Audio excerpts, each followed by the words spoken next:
Our team is focusing our machine learning project on misinformation identification in the news, and this is our Touchpoint 2 deliverable video for our unsupervised learning progress up to this point.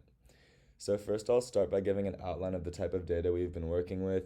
If you look here, you'll see that there's three .csv datasets containing about 143,000 articles from publications like New York Times, Breitbart, CNN, Business Insider, Fox News, Washington Post, and many more.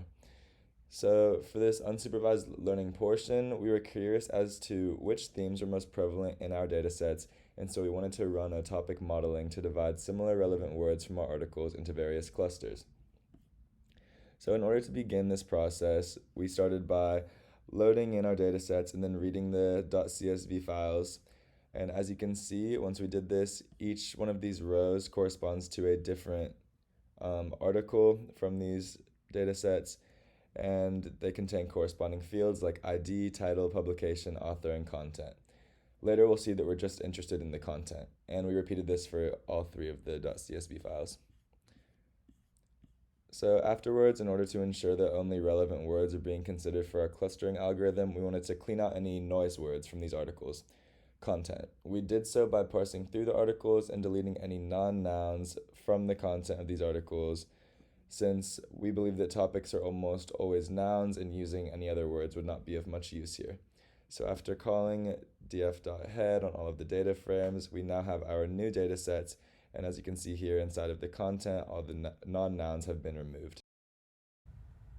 After we got the content into the right form that we wanted it to be in, we then began by actually doing the feature extraction.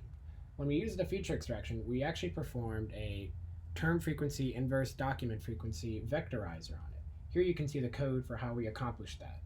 Down here you can actually see that if I were to run this code block, it outputs into the 10 groupings that we did the top 15 words of each of their categories. You can see some really interesting patterns here, and you can really see what these 10 unsupervised categories have formed into. Here you have one that's clearly about war, government. Here's one about companies, stock markets, you name it. Here's one around schools. There's really interesting things that you can see on how it actually classified our articles. What's cool about this as well is in very fast and real time, you can actually put in completely customary text. Here's one that is Georgia Tech is the best school for machine learning. We can run this. And then once you actually then go ahead and classify this, you can see that it tells you, oh, 9. It classifies it as a school. You can see this really amazing sorting.